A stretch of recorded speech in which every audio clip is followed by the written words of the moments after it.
Herkese merhaba, ben Berivan Badem. Ben Mehmet Badem. Geçen videomuzda danışmanlığa kadar olan evlilik sürecimizden bahsetmiştik. Bugün nasıl evlilik danışmanlığı aldık, o süreçte neler yaşadık bundan bahsetmek istiyoruz sizlere.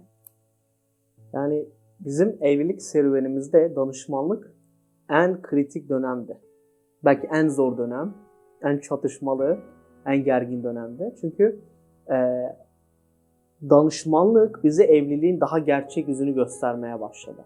Ve bu süreçte evet sevgiliydik, imanlıydık, birbirimiz için dua ediyorduk. Aynı yürekle hizmet etmek istiyorduk Rab'be. Ama evin içindeki yaşamımız birbirinden farklı ve bilmediğimiz için bu bizi çatışmalara, daha doğrusu birbirimizi tanımaya doğru götürdü. Daha önceki bölümde bahsettiğimiz gibi Rabbin yüreğimize koyduğu o aileyle bizler danışmanlığa başladık. Ve bu sürecin içerisinde evet demeden önce diye bir Hristiyan evliliğini anlatan, danışmanlığı anlatan bir kitap çalışmaya başlamıştık o aileyle birlikte. Aslında her şey çok güzel başlamıştı bizim için yani. Çok iyi gidiyordu, imanlı bir ailenin evlilik sürecinde neler yaşadığını bizlerle paylaşıyorlardı. Ve gayet bereketliydi aslında. Ama ne zaman ki dersler ilerledikçe, konular değiştikçe o zaman biz daha bazı konularda farklılıklarımızı keşfetmeye başladık. Ve o zaman bunları çözmeyi biz o danışmanlık evresinde öğrendik. Aslında o danışmanlık zamanında kitaba başlarken her hafta o kitapta farklı bir bölüm var. Ama bu düşündüğümüzden farklı bölümlerdi. Yani aile hayatı nasıl, parayı kim yönetir, aileyle ilişkilerimiz nasıl olmalıdır, nasıl bir beden olacağız, hem ailemize saygı göstererek hem de ayrılmayı başaracağız. Bunlar hakkındaydı. Evde işleri kim yapar? Evde işleri yapmak kimin sorumluluğudur? Birçok alanda aslında dersler vardı. Ya da eşiniz imandan uzaklaşırsa o süreçte nasıl devam edersiniz? Maddi bir kayıp yaşarsanız nasıl devam edeceksiniz? Birçok alanda aslında sorular vardı. Ve Mehmet'in söylediği gibi ilk dersler güzeldi. Sevgi dillerini anlamak, birbirimiz hakkında konuşmak, çocukluğumuz hakkında dinlemek. Ama sonrasında işler ve görevler kısımları başlayınca tartışmalar ortaya çıkmaya başlıyor. Aslında daha çok gizli beklentiler. Yani evliliğin içerisinde aynı evde o paylaşılan hayattaki beklentiler konuşulmaya başladı. O zaman çayı kim yapacak, yemek ne olacak, bütçeyi kim yapacak, çocuklarla kim ilgilenecek gibi. Ki aslında her birimizi etkileyen bir aile geçmişi var, aile kültürü var. Daha çok annemizden, babamızdan, yaşadığımız coğrafyadan şekillendiğimiz evlilik kültürleri. O zaman daha çok bunlar açığa çıkmaya başladı. Ve açığa çıktıkça beklentilerimizin farklı olduğunu anlamaya başladık. Ve kitap o kadar bereketliydi ki yani Rab o kitabı hazırlayan kardeşleri bereketlesin. Her dersin içinde muhakkak bizim tartıştığımız bir konu oluyordu. Yani farklı düşündüğümüz konulardı. Bizler tartışmaya başlıyorduk. Ya bu böyle mi, aslında böyle mi olmalı ya da olmamalı mı diye. Ama kitap aracılığıyla ve o danışman aile aracılığıyla bizler krizi nasıl çözebiliriz? Çünkü evliliğin içerisinde hayat her zaman toz pembe olmayacak. İnişler olacak, çıkışlar olacak, krizler olacak. O zaman o kriz anlarındaki tepkiler, yani bunları çözebilmeye dair bize bereket oldu. Evet, Mehmet'in söylediği gibi yani tartışma dediğimize bakmayın. Tartışma deyince sanki çok kötü bir şeymiş gibi algılanıyor. İki insan tartışıyorsa evlenmeye uygun değildir. Sürekli uyum içinde, anlaşarak hiç tartışmadan evliliğe gidilir gibi bir anlayışınız varsa bu kesinlikle doğru ya da sağlıklı değil. O tartışma zamanlarında gördük ki o farklılıklarımızı konuşmak, beklentilerimizi açık şekilde ifade etmek ve ortak yol bulmayı öğrenmek evliliğimiz için bize büyük bereket sağladı. Ve o dönemde gerçekten tartışırken düşünüyorduk bazen. Ya bu kadar tartışıyoruz, bu kadar farklı iki insan Doğru karar vermedik mi acaba? Hmm. Rab'den duyduk, adımlar attık. Doğru değil mi yani? Bu kadar farklılıklar var. Ama Rab o zaman da bize farklı bir şey öğretti. Bu tartışmalar aracılığıyla birbirimizi daha yakın tanımaya başladık. Gerçek Mehmet'i, gerçek Berivan'ı görmeye başladık. Yoksa duygular varken aslında insanlar her şeyi hoşgörüyle karşılıyor. Hiçbir şeyine hayır dememeye çalışıyor. Özellikle sevgililik aşamasında. Ama o sorular aracılığıyla, o tartışmalar aracılığıyla biz gerçeği görmeye başladık ve çok yararlı oldu bizim için. Evet. Yani öfke anında Berivan nasıl davranıyor, öfke anında Mehmet nasıl davranıyor ve tabii bu sürecin içerisinde birbirimizi bağışlamayı daha derinden anladık. Yani çünkü her zaman anlaşmazlıklar olacak. Her zaman farklı fikirler olabilecek. Ama bu sürecin içerisinde biz birbirimize karşı nasıl bir yürek taşıyacağız? Nasıl Rabbin adıyla birbirimizi ve evliliğimizi bereketleyeceğiz? O zaman bu süreç, bu serüven bize bereket oldu. Aslında danışmanlık zamanımızdan size birkaç örnek anlatabilirim. Mesela ilk derslerde sorular vardı. Çocukluğumuza dair sorular. Ve birbirimize bu soruları soruyorduk. Aslında en eğlenceli zaman diyebilirim size. Çünkü genelde ya çocukluğumdaki bu anı çok saçma, en üzüldüğüm an ne işine yarayacak ki işte hayatımdaki insanın gibi düşünebiliriz. Ama çocukluğumuzla ilgili konuştuğumuz o derste o kadar büyük bereket vardı ki aile yapılarımız hakkında konuştuk. Çocukken en çok bizi ne üzüyordu, ne yaraladı, ne eksik kaldı. Aslında bunlar üzerinde durduk ilk derslerde. Ve o zaman anlamaya başladım. Mehmet'in bugünkü yaşamında neye ihtiyacı var ve o anlamaya başladı. Bugünkü yaşamımda neye ihtiyacım var? Tabii ki de ihtiyaçlarımızı, eksiklerimizi Rab tamamlıyor ve yaralarımızı O sarıyor ama eşimize de burada büyük bir rol düşüyor. Aslında eğer evlilik yolundaysanız ya da öyle bir yola girmeyi düşünüyorsanız çocukluğunuzu, aile geçmişinizi zor da olsa konuşmak çok bereketli. Bu ders zamanlarında biz bunu anlamıştık. Anladım. Değil mi canım? Kesinlikle öyle. Ve birbirimizi sevebilmeyi öğrendik bu süreçte. Yani danışmanlığın en güzel yanı buydu. Birbirimizin sevgi dillerini keşfettik. Birbirimizi hangi alanlarda daha iyi sevebiliriz? Çünkü şöyle bir gerçek var. İkimiz farklı kişileriz ve her birimizin sevgiden aldığı yanlar farklı.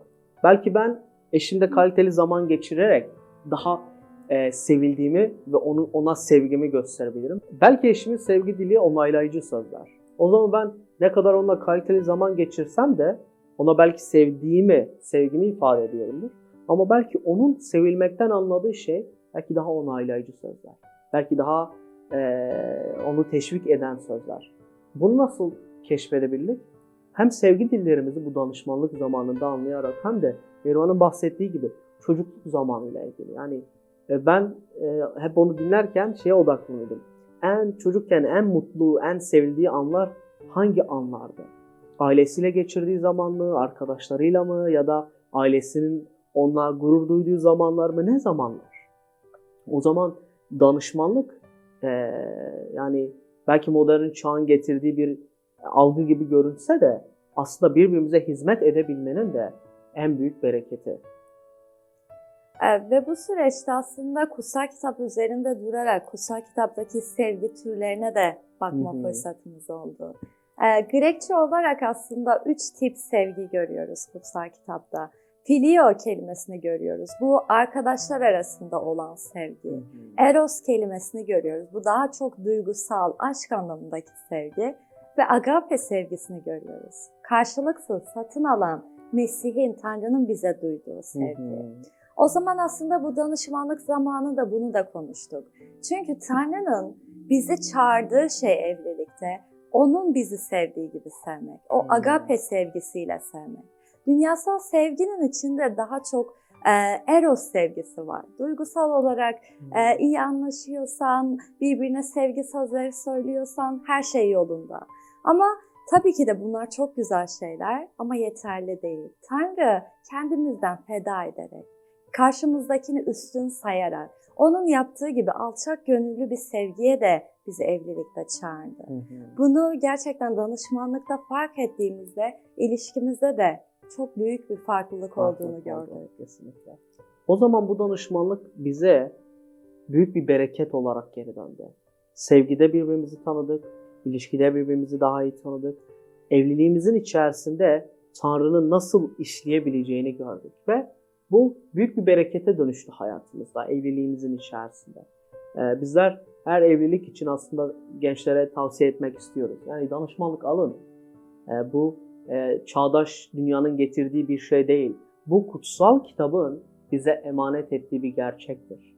Rabbin sözünde dediği gibi danışmanı bol olanın zaferi vardır. Ve tabii ki danışmanlık yaparken bir yandan haftalar, aylar geçmeye başlamıştı. Bizler daha evliliğe daha ciddi adımlarla yaklaşıyorduk. Ve bir yandan tatlı evlilik telaşlarımız başlamıştı.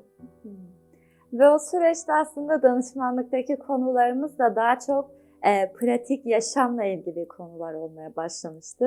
O zaman tahmin ettiğimizden daha çok atışmaya başladık. Yani çok kaçamak sorular vardı. Mesela evde ev işlerini yapmak kimin görevidir?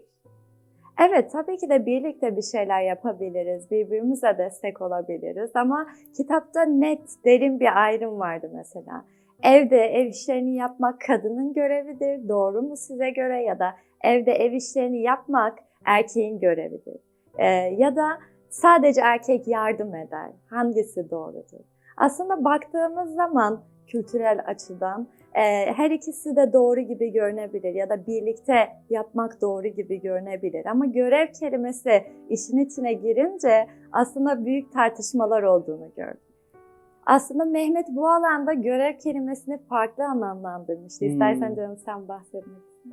Evet, yani bu noktaya dek iyi gidiyordu ama ne zaman ki bu gündelik hayat konuları konuşuldu orada zorlanmıştık. Özellikle görev kelimesi küçük bir kelimeydi ama çok zorlandık o konuyu anlayana dek. Çünkü bana göre yani ev işleri kadının görevi gibi. Erkek yardım eder. Ama aslında işin gerçeği daha farklı. Çünkü ikimiz hizmet ediyorduk. İkimiz aynı zamanda bir kilisede önderlik ediyorduk. O zaman ikimizin taşıdığı yükler var, sorumluluklar var. Bazen o bir kadın toplantısından akşam saatinde geliyordu ve birinin yemek yapması lazım. O zaman bu kadının mı görevi, erkeğin mi görevi? Ama bizler, ben daha doğrusu Tanrı sevgisine baktığımda bu bir görevden ziyade birbirimize hizmet etme fırsatıdır. Birbirimizi Tanrı'nın önünde onurlandırma fırsatıdır. O zaman bu alanda Tanrı yüreğime dokunmuştu. Tabii hemen değildi yani. İlk bir hafta bu konuda çok şiddetli tartışmalar cereyan ediyordu aramızda. Yani kavga değildi bunlar. Sadece fikir ayrılıklar, bu böyle mi, bu böyle değil mi? Ama bu konuyu çözebileceğimiz en iyi yer Tanrı'nın önüydü. Ve ben aldım bu konuyu ve Tanrı önüne gittim. Yani onu değiştirmeye çalışmak ya da onun beni değiştirmeye çalışması bize zarar verecekti. Ama Tanrı önünde durdukça yani Tanrı yüreğime kendi sevgisini dökmeye başlamıştı. Mesih olsaydı ne yapardı? Mesih hizmet ederdi. O zaman aynı yürekle ben de Rabbin önünde eşime tabii ki hizmet etmek isterim. Ve ben de bu süreçte ona baskı yapmak yerine yani biraz tartışmalarımız oldu, farklı fikirlerimiz oldu ve en son kabul ettim. Tamam, o böyle düşünüyor ve Tanrı'ya bırakacağım bunu, dua edeceğim. Yani onu zorlamayacağım, kavga etmeyeceğim. Tanrı'nın isteği neyse, onun yüreği de Tanrı'ya bakıyorsa, evlilikten önceki süreçte Mehmet'in yüreğini değiştirecektir. Çünkü iki yol ayrımı var. Ya çok tartışarak ona fikrimi kabul ettirmeye çalışabilirdim. Bu yararlı olmayacaktı. Ama Tanrı'ya bırakarak aslında bu süreçte devam ettik ve Tanrı onun yüreğini değiştirdi. Bu harika bir tanıklıktı yani bizim için. Kesinlikle öyle. Yani bir evlilik için de Tanrı'nın çağırdığı şey o değil mi aslında? Yani evlilik sadece karı kocadan ibaret değil. 3 katlı bir iplik misali. Tanrı'nın varlığının da egemen olduğu bir yerdir evlilik. O zaman bizler çözümsüz olduğumuz yerlerde sorunu Tanrı'nın eline bırakıyorsak ya da Tanrı'nın evlilik içinde çalışmasına izin veriyorsak o zaman açığa çıkacak olan şey berekettir. Ve biz de bu bereketi aldık. Tanrı yüreklerimize dokundu ve bizi daha anlayışa götürdü. Ve bu anlayış berekete dönüştü birbirimize olan ilişkimizin içinde. Gerçekten büyük bir bereket olduğunu, o farklılıkların sonradan biz de keşfettik ve Rab bu tartışmaları bizim ilişkimizle bir basamak olarak koydu. İlişkimizi geliştirdiğimiz ve güçlendirdiğimiz bir aşama oldu. Ve aynı zamanda pratik hayattan konuşurken danışmanlarımızla bize sordukları bir soru vardı. Ev arkadaşlarınızla ilişkiniz nasıl? Ev arkadaşlarınızla en çok zorlandığınız konu ne oldu? Baktığımız zaman bu soru tuhaf gelebilir. Sonuçta eşim benim ev arkadaşım olmayacak ki. Ama en zorlayıcı yönlerimiz aslında evlilikten önce ev arkadaşlarımız görebiliyor. En problemli, değişmemiz gereken yanları. Değil mi canım? Örnek vermek ister misin bu konuda? Ya tabii ki öyledir. Yani eğer bir kişi evde çok dağınıksa, arkadaşı topluysa o zaman arkadaşıyla ilişkisi çatışmalı geçiyor. Ama hamdolsun yani bizim öyle problemlerimiz pek olmamıştı. Yani daha uyumlu kişilerdik ve daha hayatı değerli topluyduk. O zaman çok sorun yaşamadan artık bu konuları bizler toplayıp bitirmiştik. Danışmanlık aslında tamam ben bu kişiyle evleniyorum dediğimiz bir süreç değil. Evlenmeyi düşünüyorum, Rabbin önünde böyle bir karar verdim ve evlilikte daha tecrübeli olan bu iki kişiden yardım aldığımız, birbirimize uygun olup olmadığımız aslında gördüğümüz bir süreç. Ve biz de danışmanlık alırken aslında danışmanlarımız bize de sordular. Tartışmalar geldiğinde devam etmek zorunda değilsiniz. Çözümsüz ya da bu kişiyle ben yaşayamam diyorsanız buradan dönebilirsiniz. Evet. Çünkü zaten danışmanlığın amacı farklılıkları ortaya çıkarmak ve eğer uygunsak evlilik adımını atmak. Çünkü Tanrı'nın önünde verdiğimiz büyük bir söz var aslında. Elbette bu sözün anlamı büyüktür. Ama danışmanlık demek ya da bu yola adım atıyorsak biz kesin evlenmek zorundayız demek değil.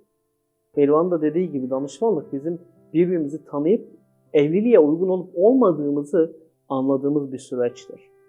O zaman yararlıdır. Eğer bu sürecin içindeyseniz veya bu sürece girmek istiyorsanız, özellikle gençler sizler için bunu söylemek istiyorum. Hiçbir şeyin geç olduğunu düşünmeyin.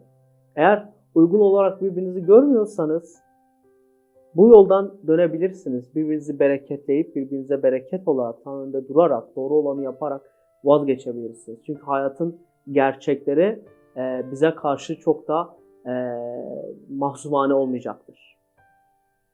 Ama aynı zamanda tartışmalar sizi bu süreçte korkutmasın. Çünkü tartışmalar her ne kadar bize farklılıklarımızı gösterse de bu farklılıkları evlilik öncesi dönemde çözmeyi de bize öğretiyor. Ve evlilik için büyük bir bereket mirası geliyor. Çünkü eğer danışmanlık almazsak evliliğin ilk ayları ve ilk yıllarında bu farklılıkları çözmekle ve kendi başımıza bunlarla uğraşmakla yüz yüze kalacağız. O yüzden danışmanlık almak gerçekten sağlıklı bir süreç. Evliliğe temiz, güzel bir yerden başlamamızı sağlıyor. Bir sonraki bölümde kaldığımız yerden devam edeceğiz. Rab sizleri bereketlesin. Rab sizleri bereketlesin.